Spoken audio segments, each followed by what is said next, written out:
Allora, in questo libro, che è intitolato Friuli, un popolo tra le macerie, un libro che è stato pensato e coordinato di Monsignor Duilio Corniali, l'anno dopo la terremoto, nel 1977, l'editore Borla, a livello nazionale, ha pubblicato questo libro con poi autori, a me mi hanno dato l'incarico dal potere e politica, che ha qualche, a parte il me saggio, ma ha qualche testimonianze e riflessioni notevoli sulle lavori interessanti, specie che sono a Chialta, sono dal domani in pratica dalle emergenze e da questione non come dai tendopolis, ma anche dagli baraccopolis e dagli baracchis, che è stata una vicenda, insomma, che a noi è esemplare, anche se dopo la ricostruzione università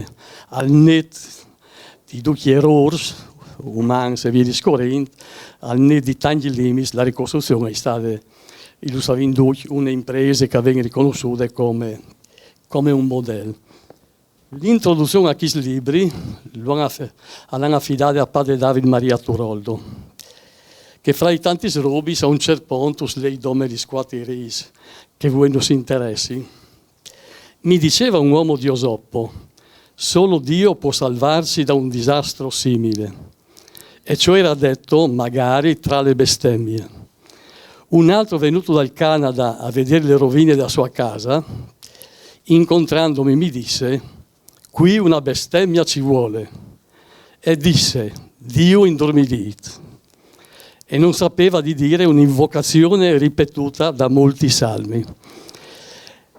E quando hai invitato Padre Hermes, gli hai contato di Cristo, gli hai detto, beh, forse ti metti un titolo così alle fuerte, magari che non si dice lui, c'è il titolo che preferisce. E lui, e come si chiama la responsabilità, mi ha detto, ma no, mi piace il titolo così. Allora, grazie a Padre Hermes, che le vi fino a Vilecchiasse, da Isola Vicentina, ha fatto un viaggio lungo, e stava alle Furlan, alle nativi dal comune di Attimis, di Reclus, si dice, per Furlan. Anche questa fotografia ufficiale è scritta Reclus, mi ha detto Sognese prima. No? Allora, Savin che è un teologo e biblista di grandissime qualità, ha fatto anche diverse trasmissioni sulla Rai 1 a livello nazionale, a livello televisivo, di commento al Vangeli. E dopo, non sai, lo riporterà anche Raffaella. Insomma, il fatto che Papa Francesco, che rappresenta una certa idea di Iglesia, lo vede invitato in Vaticano a tenere esercizi spirituali, a che giornarsi e che è là, insomma, questo vuol dire, insomma, al distante, ecco, sul valore di Padre Hermes. Grazie a Raffaella Beano, che sai che lo conosco di tanti anni, perché è una protagonista del progetto di Padre Turoldo, no? Dal centro studi Turoldo. Grazie allora anche per la sua conduzione e vi auguro una buona ascolto. Buone domeniche a tutti e ben chiatas. E ringrazio Federico Rossi e Vuatris che sei presenti per l'ospitalità e grazie a Padre Hermes Ronchi che è con noi. Per tacca us domanderei la gentilezza di fare 3 riferimenti a Padre Turold che appunto all'ere servo dall'ordine dei Servos di Maria insieme a Padre Hermes Ronchi e che proponeva queste 3 immagini sul mal. La prima, pensa che ogni dì è sempre un dì nuovo, che non è mai stato vivuto di nessuno sulla terra.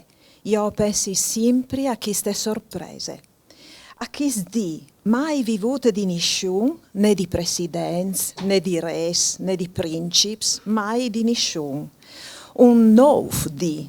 E pensa, chissà che dica sarà chi.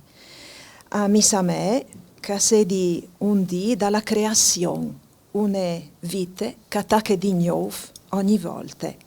La seconda immagine.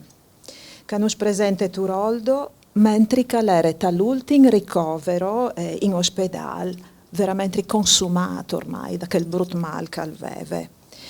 Sono convintissima che dalla sofferenza si capisce il dolore, più in silenzio che chiacchierando, perché facendo silenzio possiamo accettare il male, perché il male è anche drenti, è leato alla vita, è come se il bene e il male fossero ingroppati come la vita e la morte. Ma accettare il dolore è veramente una roba eroica, perché il dolore è veramente disumano, senza umanità.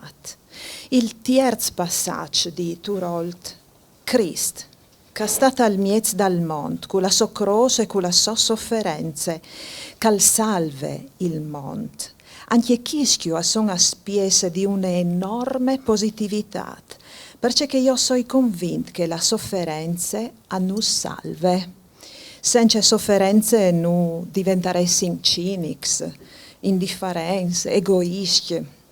È la sofferenza, è la tribolazione che mette in moto il cervello, che perfeziona l'uomo e la femmina, all'udisse anche Manzoni. E poi, ecco, che sul piano umano proprio è la sofferenza un arricchimento.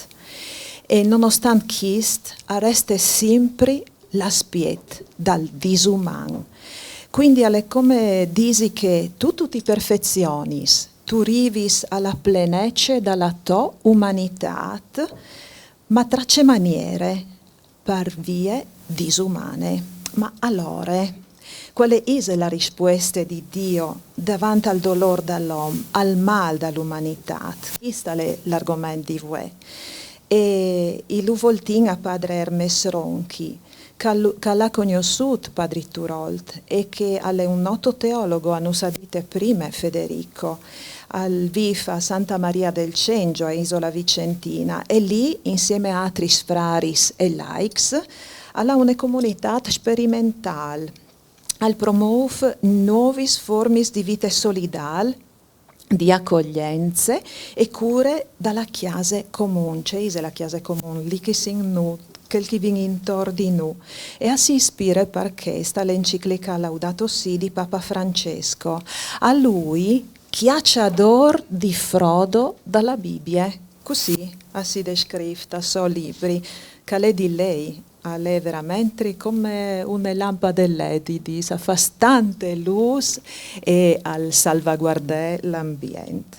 A nos conte con l'attenzione e l'armonia che sono propri di Dio, che dona alis per svalare più in alto e più lontano.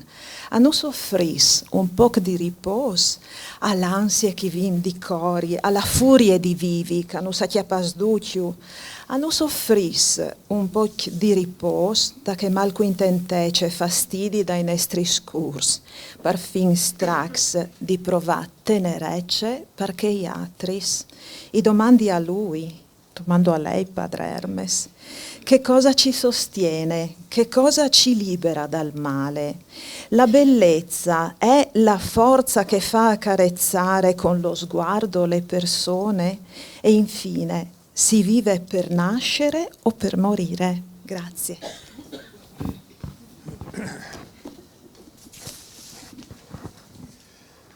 Allora, grazie Raffaella e Federico, grazie a Watris di essere qui ascoltare, magari non sapesse c'è che uspiete, c'è che usrive come. Allora, qualche parola in furlan mi schiamperà, ma non so i buoni di farvela a lungo, di fare un discorso completo, perché non è la lingua che parlo, che frequento, se non quando vengo qualche volta al mio paesello lassù a Racchiuso di Attibis. Allora, questo ambiente che è molto bello, arrivando, suggestivo, e questo argomento mi ha fatto venire in mente, dopo 50 anni siamo qui a ricordare i 55 secondi, meno di un minuto, di quel terremoto, ma che sono stati come un'eternità.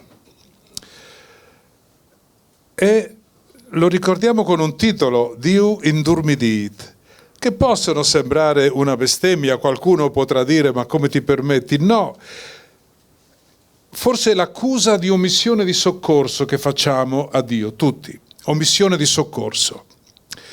E invece sono parole ripetute decine di volte nella Bibbia. Svegliati, o Dio, perché dormi? Salmo 44. Svegliati, vienimi incontro e guarda. Salmo 59. Svegliati, svegliati, rivestiti di forza. Svegliati come nei giorni antichi, come nelle generazioni passate. Isaia 51. E poi questa è una immagine antica che ha attraversato millenni, del Dio addormentato. Il profeta Elia sul Monte Carmelo, quando fa la disfida con i 450 sacerdoti di Baal, ad un certo punto li deride così: gridate più forte, magari è occupato, magari è in affari, il vostro Dio o è in viaggio o forse dorme, ma si sveglierà. Cambiano le circostanze e non è più il tempo dei profeti, ma il male, il dolore, la morte e l'uomo sono sempre gli stessi, con le stesse domande. Allora, osare parlare di Dio e del male, nulla di più rischioso. L'esistenza del male, perché è da sempre il più grande atto di accusa contro l'esistenza di Dio. E forse, scrive Simone Weil, in tutto il parlare su Dio le parole dell'ateo sono più vicine a Dio di quelle di chi crede, perché noi cerchiamo con parole consolatorie.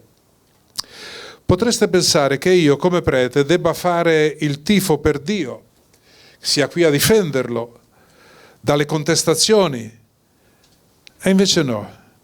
Io faccio il tifo per l'uomo contro il male, perché noi nasciamo per vivere, forse, ma viviamo per nascere, perché nasciamo a metà e tutta la vita ci serve per nascere del tutto, e alle volte i parti sono dolorosi. La nostra vita è un albeggiare continuo e rompere il guscio della notte non è facile. In un celebre racconto, La notte, di Elie Wiesel, premio Nobel per la pace, per la letteratura, anzi scusate, descrive l'impiccagione di 8 internati ebrei in un lager, tra loro c'è anche un bambino, e tutti gli altri internati devono restare lì, obbligati ad assistere, schierati davanti agli 8 patiboli. Vengono tolte le sedie da sotto i piedi dei condannati, 7 adulti muoiono subito, ma il bambino non riusciva a morire, appeso lassù in alto, troppo poco peso, uno strazio, e una donna grida ad un certo punto: ma Dio dov'è?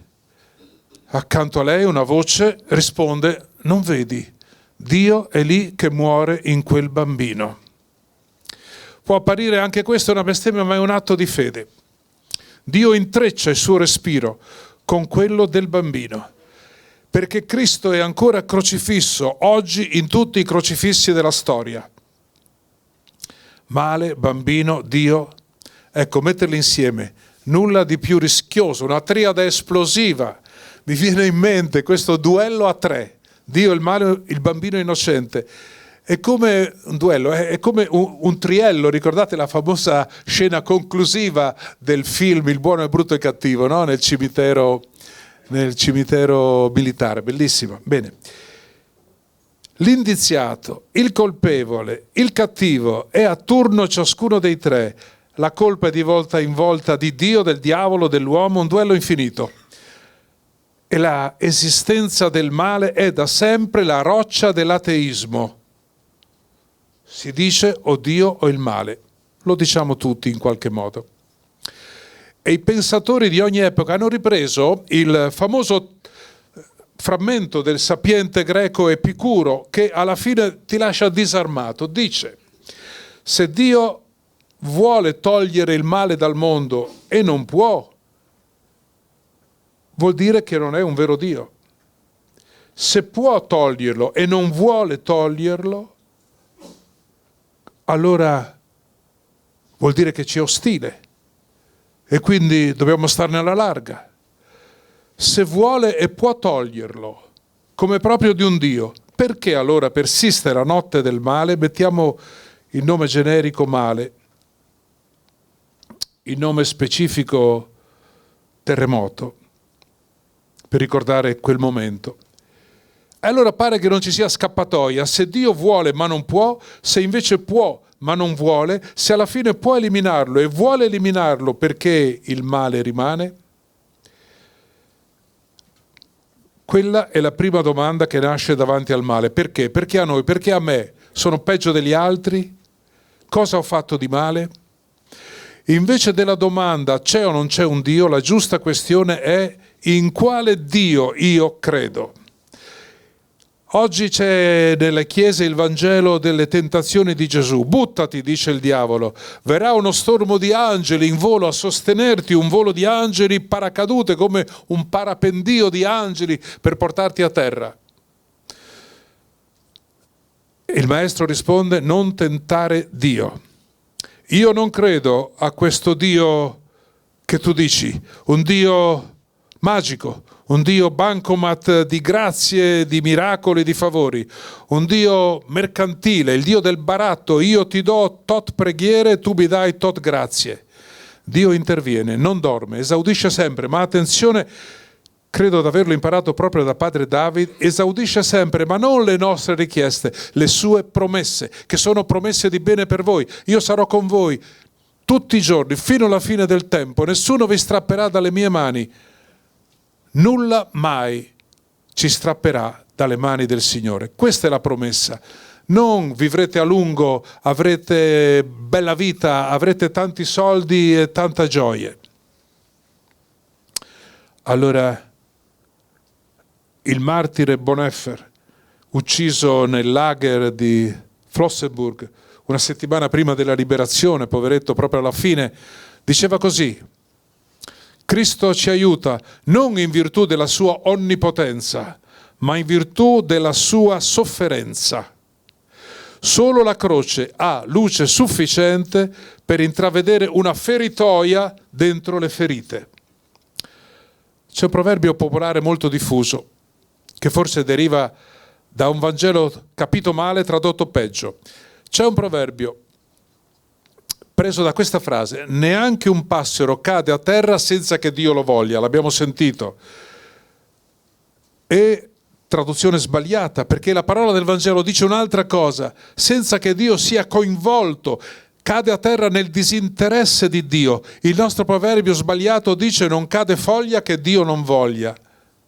Ma non è vero, cadono uomini sui fronti di guerra, a migliaia, cadono bambini, si interrompe il loro volo troppo breve, cadono donne nei reparti degli ospedali o per mano di uomini che dicono di amare e amano solo se stessi.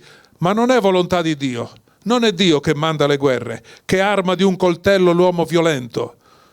Tutto il male del mondo accade contro la volontà di Dio: la guerra, la menzogna, la corruzione, la devastazione del pianeta, l'avvelenamento dell'acqua, dell'aria, del suolo, accadono senza che Dio lo voglia, contro la volontà di Dio. Allora, se dicevamo il dolore innocente è la roccia dell'ateismo, il primo colpevole sembra essere Dio, di dormire invece di intervenire. Ma non è come nelle tragedie antiche di Eschilo, Sofocle, Euripide, non è il Deus ex machina che interviene dall'esterno, che smonta e rimonta a suo piacimento il giocattolo del cosmo o delle mie malattie. Non è un chirurgo che interviene estirpando il male, non interviene cambiando le regole del mondo, non è un attore esterno. Il Vangelo racconta infatti alcune tempeste sul lago di Galilea e in una si dice che Gesù stava a poppa della barca e dormiva. Gesù indurmidit.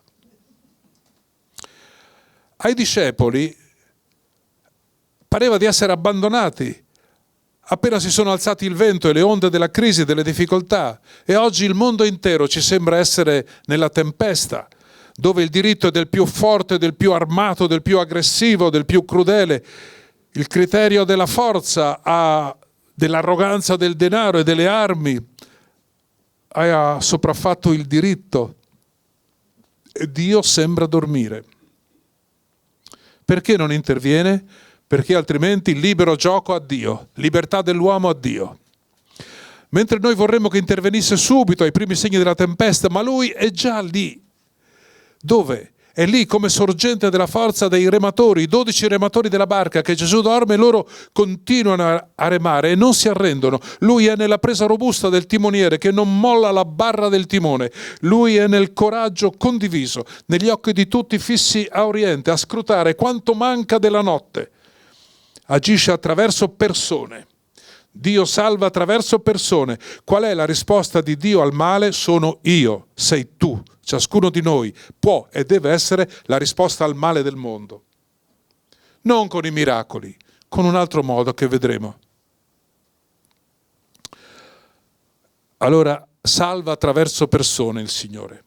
E la barca intanto resiste e avanza sul lago, ma non perché è morto il vento, non perché sono finiti i problemi, ma per il miracolo umile, perseverante di rematori che non mollano i remi. Lui è nel cuore a dirci: non ti abituare al male, non ti abituare al brutto, non dimenticare i testimoni del bello e del buono nel momento in cui eri a terra bastonato dai briganti o dalle storie della vita, come il samaritano buono. Allora Dio non agisce al posto nostro. Ancora il martire Bonhoeffer, uno che ha pagato di persona l'opposizione a Hitler, dice una cosa straordinaria: Dio non salva dalla sofferenza, ma nella sofferenza. Non protegge dal terremoto, ma nel terremoto. Non salva suo figlio dalla croce, ma nella croce. Non protegge dal dolore, ma nel dolore. Un semplice cambiamento di preposizione e tutto acquista un'altra luce. Lui non porta la soluzione dei nostri problemi, porta se stesso dentro i problemi e mette te dentro i problemi come forza di soluzione. E agisce attraverso noi. Non cambia le situazioni, Signore, cambia me, sono io che devo essere risolto, non i miei problemi. E infatti noi preghiamo per la pace. Quanto si prega per la pace? In tutte le chiese, da anni. E domani è il 5° anno della guerra in Ucraina e la pace non è venuta.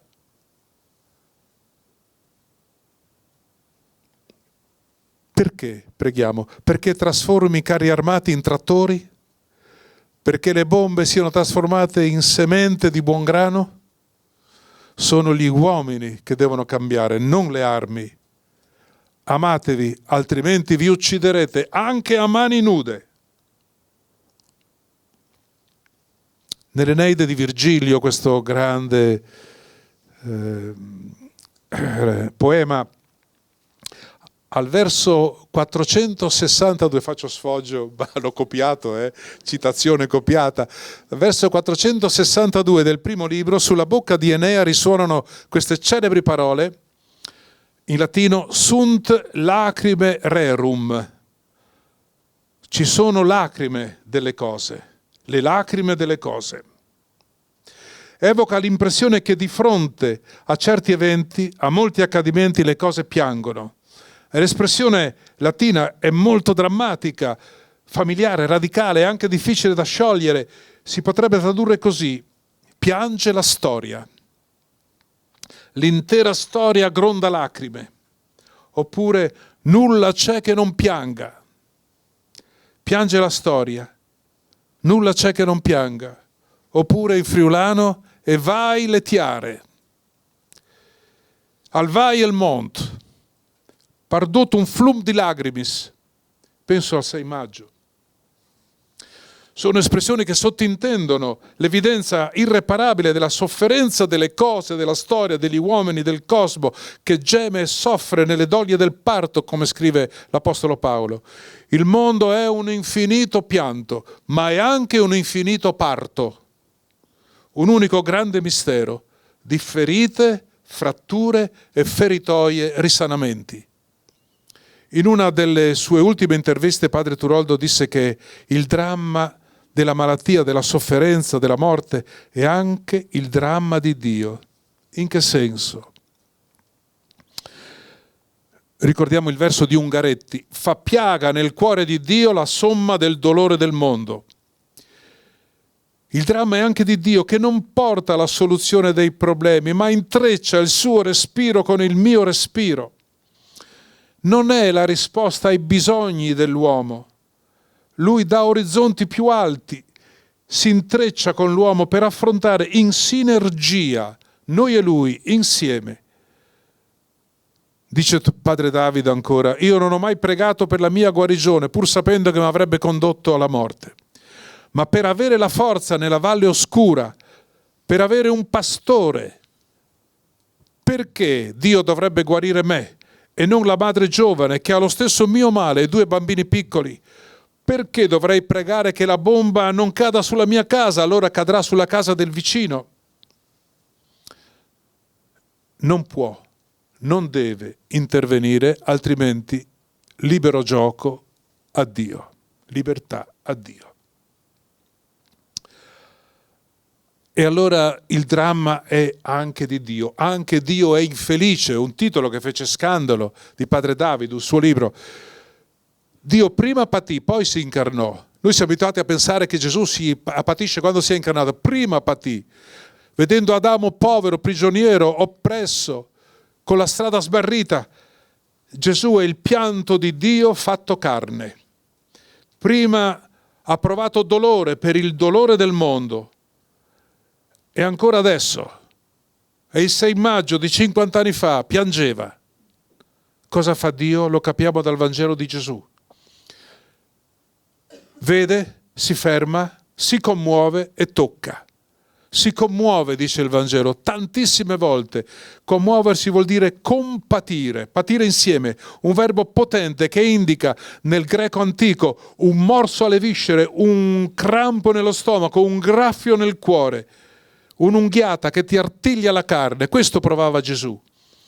Un Dio coinvolto e coinvolgente, che soffre con il suo figlio sofferente. Anche Dio è infelice, anche Dio è nel lutto quando lo siamo noi. Ma indica una feritoia per uscire. Allora la prima domanda eterna, è perché? Perché a me?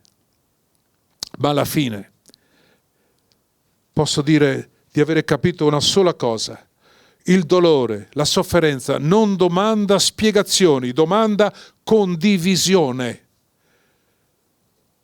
La sofferenza non vuole ricevere motivazioni o spiegazioni, ma partecipazione. Ricordiamo tutti un flusso straordinario di solidarietà, di partecipazione fattiva, ricostruttiva dopo quel terremoto. Da 1000 paesi questo flusso ha avvolto tutto il Friuli del dopo terremoto, ha avvolto tutti i paesi, li ha avvolti di cemento e di speranza e di fiducia. Nell'uomo, nei samaritani buoni, piccoli o grandi, e quanta forza ha dato. Una cosa poi diventata esemplare a livello nazionale e internazionale. Ricordo l'adesivo bellissimo, l'ho conservato: il Friul us ringrazia di cur e nol dismente.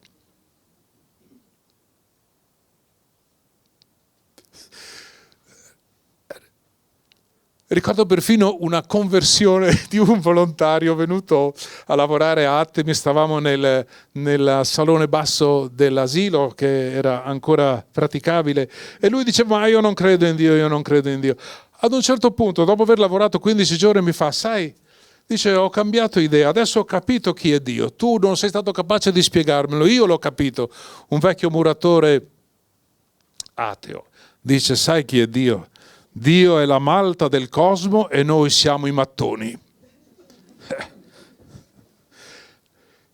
Né la malta da sola né i mattoni da soli, ma insieme. Ecco la risposta alla domanda naturale, spontanea, umanissima: perché? La risposta è nelle mani, non nelle parole. È fatta di silenzio, di malta e di abbracci.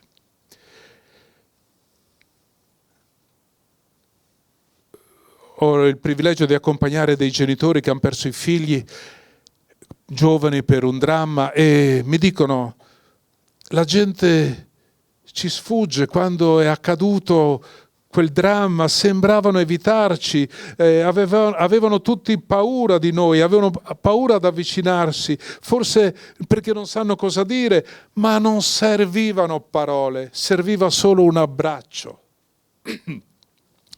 Noi l'abbiamo avuto. Allora nella sofferenza, nella realtà si incontrano uomini dolenti, donne sofferenti, ci si avvicina a loro in punta di piedi, si sta in silenzio, si aprono occhi e orecchi per guardare ed ascoltare chi sta male, perché lui è il vero maestro che ci mette allo stretto davanti al serio della vita e ci toglie le maschere e siamo lì con le spalle al muro. Permettetemi di raccontarvi una cosa che ci aiuta a capire. Quando ero ancora a Milano, da uno di questi genitori che hanno vissuto la morte di un figlio giovane, mi disse un certo giorno: guardi padre, mi sono inventato una parabola, posso dirgliela? Certo, dico, ho sognato questo, fa. Quel giorno che incontreremo il Signore faccia a faccia, e io spero che sia tanto presto. Quel giorno, quando lo vedremo così com'è, tutti noi genitori gli chiederemo: perché? Perché mio figlio, morto così giovane? Perché la mia bambina? Perché? E allora Dio si avvicinerà ad ogni madre e ad ogni padre, si avvicinerà e ci chiederà perdono. Mi dispiace, ti prego, scusami. Non ho potuto salvare tuo figlio, non potevo, perdonami. E guarderà ogni padre e ogni madre negli occhi. E i suoi occhi, gli occhi di Dio, si riempiranno di lacrime. E toccherà a noi, che abbiamo pianto troppo, abbracciare il Signore e asciugare le lacrime di Dio. Quel giorno il silenzio di quello che noi chiamiamo il Dio addormentato si convertirà in lacrime. Ma così è stato nella storia. A quei genitori io non ho nulla da dire, sto con loro, sto vicino, non ho risposte, posso solo dire che non è la volontà di Dio. La morte non è volontà di Dio. La sofferenza non è volontà di Dio. Troppe cose accadono ancora nel mondo senza che Dio lo voglia. E Gesù non ha mai detto a nessuno: accetta la tua malattia come volontà di Dio. No, lui va vicino, sente un crampo allo stomaco e tocca. Moltissime cose nel mondo accadono contro la volontà di Dio. Ogni guerra, ogni violenza, ogni inganno, ogni passero che cade a terra, ogni Caino che alza la mano è contro la volontà di Dio. Davanti al dolore inguaribile, indicibile, è blasfemo proporre risposte mie a chi sta male. E capisco che alcuni abbiano saltato per anni la frase sia fatta la tua volontà, perché se è volontà di Dio la morte, allora che non sia fatta. Ma no, io non voglio né l'impotenza del mutismo davanti al male, né l'arroganza di parole troppo sicure. Vorrei essere l'eco di parole che ho imparato da quella cattedra del dolore. Non c'è una teologia biblica del male, la cerchi inutilmente, tutti l'abbiamo cercata. Possiamo dire solo questo, che Gesù è il pianto di Dio fatto carne. Cristo prima patì, poi si incarnò. Patì navigando con noi in questo fiume di lacrime, perché amare vuol dire anche soffrire. Ricordiamo, caritas est passio, il grande padre della Chiesa antica Origene. L'amore è passione, nel doppio significato di patimento e di appassionarsi, che hanno la stessa etimologia, perché là dove metti il tuo cuore, là troverai anche le tue spine. Là dove metti il tuo amore, troverai anche le tue ferite. Per questo è ancora ferito.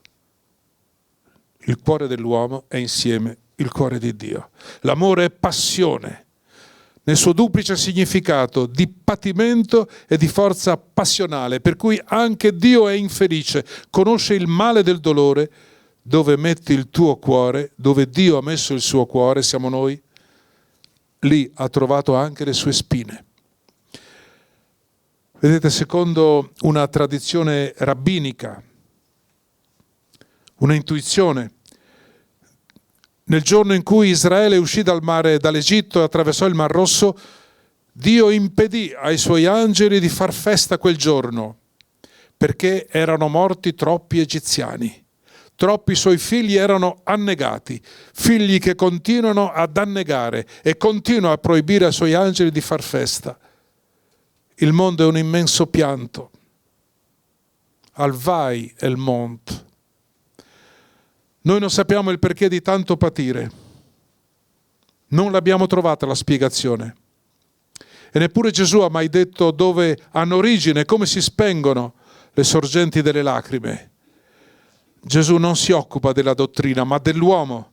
Per questo non tratta della malattia, ma si prende cura dei malati, come hanno fatto tante persone che sono venute in Friuli e non ci hanno spiegato il perché del terremoto, ma si sono presi cure delle macerie e delle ferite. Ma Gesù esclude in maniera categorica l'idea del castigo divino e soprattutto cambia il concetto del peccato. Non è più offesa a Dio, è noi che offende questo patire, come scrive padre Turoldo. Il peccato è offesa all'uomo. Ecco questo Signore, è il mio Signore, che non predica mai la rassegnazione davanti al male, che non fa mai una retorica moralistica sul dolore, non dice mai che la sofferenza avvicina a Dio, non chiede mai al malato di offrire la propria sofferenza a Dio, ma cosa se ne fa?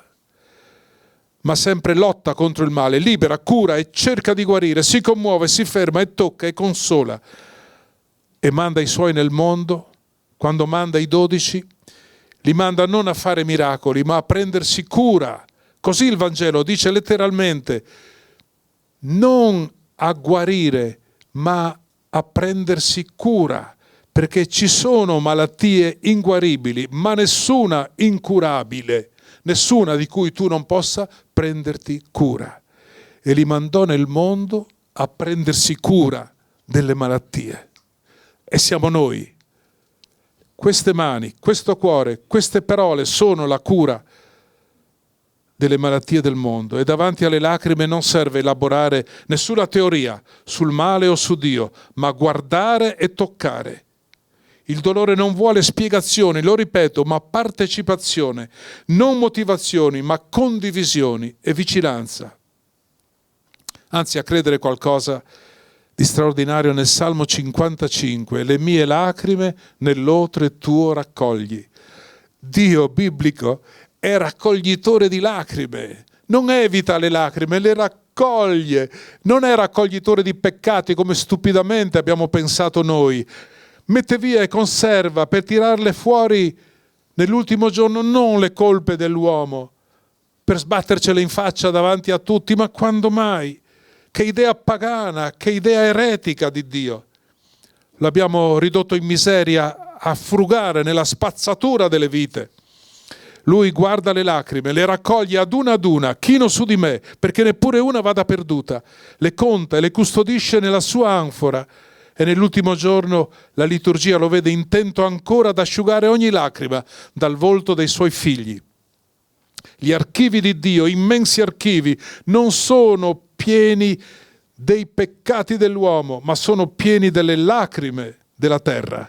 Raccoglitore di lacrime dovremmo essere anche noi. Qual è stata l'ultima lacrima che hai raccolto da qualcuno? Allora sì che capiamo quella parola di Gesù che ci riguarda. La messe è molta, ma gli operai sono pochi. Una messe di lacrime è il mondo, che nessuno raccoglie. E allora ricadono come spine, come sassi sul cuore.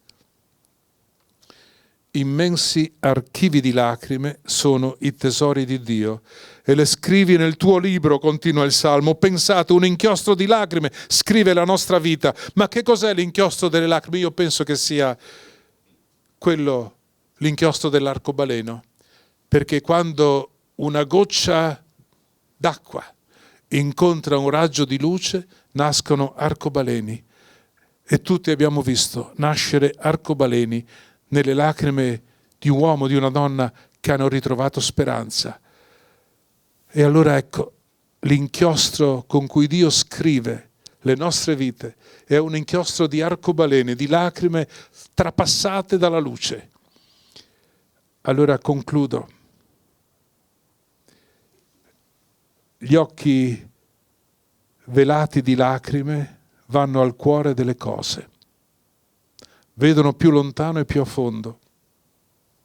Occhi penetranti. Episodio finale, Ennio Flaiano, uno scrittore, alcuni forse l'avrete sentito nominare, immagina il ritorno di Gesù sulla terra infastidito da giornalisti, da fotoreporter, cineoperatori, coi telefonini davanti, i social, eccetera. Lo descrive attento solo agli ultimi, ai malati. Ed ecco un uomo condusse a Gesù la figlia malata e gli disse: io non voglio, Gesù, che tu la guarisca, voglio che tu la ami. Gesù baciò quella ragazza e disse: veramente quest'uomo ha chiesto ciò che io posso dare. Così detto sparì in una gloria di luce. Anch'io posso non guarire, ma amare, continuare ancora. È la cosa più vera. Ricorda quando tu eri uno di quelli che piangevano e qualcuno ti ha consolato. E allora ama i tuoi consolatori, non dimenticare i tuoi samaritani, perché il mondo nuovo comincia con il primo samaritano buono, come la notte comincia con la prima stella, la primavera con il primo fiore.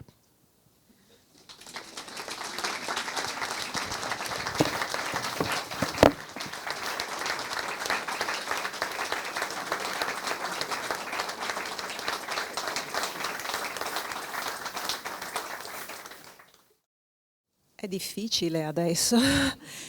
Però sono sicura che dentro ciascuno di noi ci sono tante domande che vorremmo porre a padre Hermes. E sono alcune così che stanno lì, no? Le culliamo, ma sono pronte sempre a graffiare, altre sono immediate perché basta guardare un telegiornale, basta scrollare un po' Facebook, insomma, vi chiedo solo la gentilezza di fare delle domande brevi in maniera che ci sia spazio per tutti. Dopodiché verrà qui anche Federico, presidente dell'Associazione dei Colonos, per le conclusioni e il saluto finale. E non so se già lui vuole rompere il ghiaccio. La prima è che trattando del male, praticamente per quasi tutto lo sviluppo del tuo discorso hai, come dire, identificato il male con la sofferenza. Soltanto verso la fine hai fatto riferimento al peccato. Allora io mi chiedevo quanto abbiamo sentito può, come dire, portarci a accettare le tue conclusioni, ma per quanto riguarda il male morale, la malvagità, la malignità, di solito la risposta è quella del libero arbitrio. Però. E poi pensavo anche al male naturale, il terremoto. Tu hai citato Virgilio e hai citato San Paolo, sunt lacrimae rerum, la natura geme in attesa del parto. Anche qui dobbiamo pensare quindi a una creazione imperfetta, a una creazione in perfezionamento. Ho sentito una volta e mi tormenta, mi fa pensare questa idea che come il male dell'uomo è rapportabile al libero arbitrio, esista un libero arbitrio cosmico, un libero arbitrio della natura. Terzo sollecitazione, hai citato Origene, va bene? Io è da tempo che mi sto tormentando pensando a questo, no? Pensando a tutte le possibili teodicee, Secondo me Origene quando parla, e non solo lui, ma lui forse per primo, di apocatastasi, ci dà la risposta.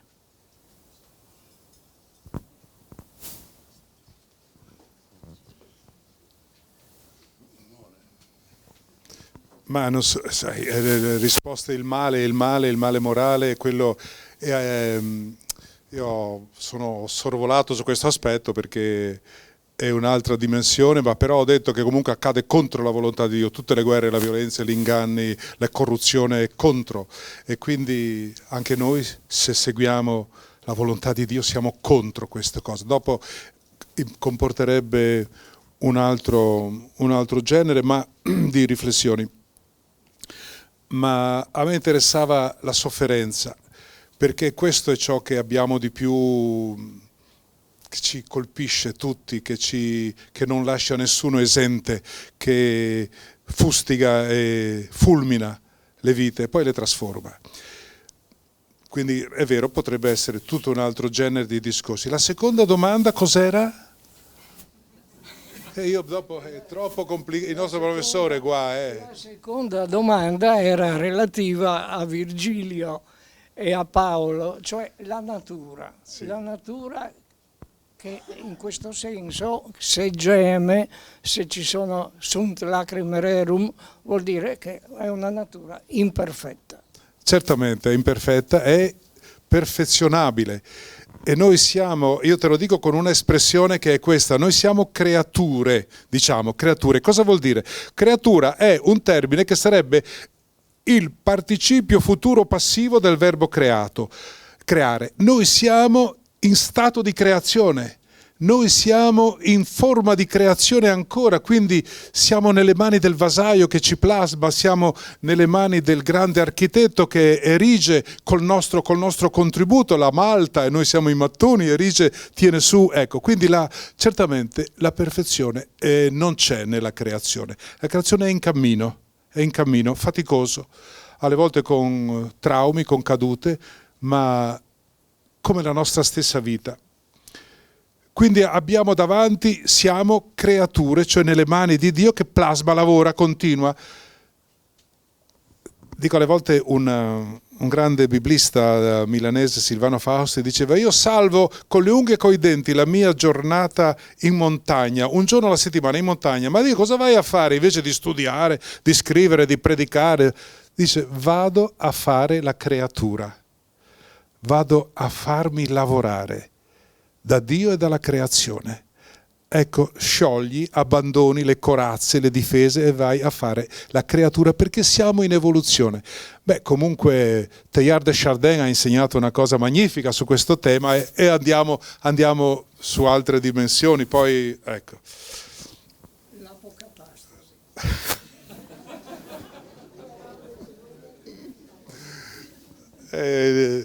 L'idea che tutto sarà bene, io credo, non so quanto questo sia, credo che alla fine tutto sarà bene. Questa è la rivelazione Origene, se vogliamo, ma anche Giuliana di Norwich, che ha davanti il Signore le dice questa rivelazione: Giuliana, tutto sarà bene. E questa è la certezza. E questa è la direzione verso cui va la creazione, verso cui va l'uomo, verso cui va il nostro rapporto. Tutto sarà bene. Ecco l'apocatastasi detta in termini molto familiari, domestici, casalinghi. Sarà tutto bene. Alla fine sarà così. La risposta che è stata data alla sofferenza, quella causata dall'uomo, è quella gratuita. Quella causata dall'uomo è il bambino impiccato, non ce la fa morire e tutti sono obbligati a osservare la sua sofferenza. Quella gratuita, quella del bambino precipitato nel pozzo a Fiumicino negli anni '80, dove tutto è andato male. Quando poteva il Padre Eterno, o il Dio, di nascosto, senza farsi osservare, evitare uno dei tanti inghippi che hanno impedito di salvare questo bambino, con milioni di uomini che pregavano, e centinaia che si prodigavano per salvarlo. La domanda è la giustizia? Riceveranno giustizia costoro? Perché una volta morti, la morte non viene restituita in questa terra. E quindi la conclusione che io ricavo è che la morte non è giusta. C'è un'ingiustizia che non verrà sanata, perché non si può recuperare una vita spezzata. Lei che risposta dà a questo mio interrogativo? E ho capito la risposta che posso dare, solo quella di quel genitore che aveva fatto un sogno che quando incontrerà Dio faccia a faccia, Dio chiederà scusa perché la tua bambina non potevo intervenire, non dovevo, scusami, non siete burattini nelle mie mani, perdona, scusa. E Dio piangerà perché c'è non un fato più forte di Dio, ma perché c'è purtroppo, per fortuna, c'è la libertà dell'uomo e della creazione. E la morte è ingiusta, comunque sempre. La morte è ingiusta, è nemica di Dio, è nemica dell'uomo e l'ultimo nemico ad essere vinto sarà la morte, come dice Paolo. E noi andremo non verso la morte, noi andiamo verso la vita attraverso la morte. Questo è l'atto di fede. Non si va verso la morte, si va verso la vita. Le porte della vita su cosa si aprono? Le porte della morte su cosa si aprono? Ma non lo sai, i battenti delle porte della morte si aprono sulla vita. Questo è l'atto di fede al quale io appoggio tutta la mia vita. E poi per le altre domande, quelle così difficili, io dico non c'è una spiegazione del male nella Bibbia, l'ho detto, lo ripeto, non penso di essere io che do una spiegazione assolutamente, neanche Gesù ha dato perché si soffre e perché uno è diventato lebbroso, che ne so, e perché non c'è spiegazione di questo. La spiegazione è: tu intervieni, tu metti mano, tu fai, la risposta sei tu al male del mondo, le tue mani, non i tuoi ragionamenti, non la tua testa che fila dietro ai neuroni, alle volte poi a una certa età i neuroni diventano sempre meno numerosi e più deboli. Però ci può aiutare anche un'altra dimensione, quella della fisica quantistica, che dice che il principio che regge tutto è l'entanglement, cioè la connessione. Tutto è connesso nel mondo, tutto è legato. Noi immaginiamo adesso che la nostra vita improvvisamente venga sciolta, slegata, ma tutto è connesso, tutto insieme crea una unità del cosmo che è indissolubile, che è infrangibile, che è davvero l'eternità che è già iniziata. E la fisica quantistica, guardate, ha dei linguaggi straordinariamente simili alla mistica e questo mi emoziona ogni volta. Vabbè, questo è un altro discorso. Premetto appunto che tutto quello che ha detto per me è balsamo, rispecchia il modo di sentire anche se non ho i mezzi per esprimerlo così bene. Però oggi, proprio la lettura di oggi, alla prima domenica di Quaresima, si parlava del diavolo. Che cos'è il diavolo allora? Non è il male assoluto? Non è qualcosa, cioè è qualcosa di estraneo a noi? O ce l'abbiamo? Cioè, premetto, come dico, io penso al bene e il diavolo per me è mancanza di bene. Però c'è scritto da qualche parte. Che cos'è? La personificazione del male è una tradizione di tutta la Sacra Scrittura, ma la tradizione dice anche questo: tu puoi scegliere, pongo davanti a te la vita e la morte, scegli. Questo è il primo comandamento che apre tutta la legge mosaica. Il primo comandamento non è amerai Dio adora, ma scegli. Bellissimo. Siamo chiamati a scegliere.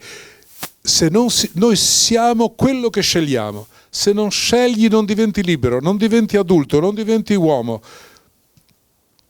Allora io proverei a fare un contropiede all'idea del male. L'idea del male la capisco con l'idea della scelta. Io posso scegliere la morte, scegliere cose che danno la morte a me e agli altri. Posso scegliere cose che bruciano, che inceneriscono la bellezza del mondo. Posso scegliere invece cose che danno la vita. Allora, che cosa sceglierò? Padre Turoldo diceva sempre, non è il diavolo il problema siamo noi. Scegliere sempre l'umano contro il disumano.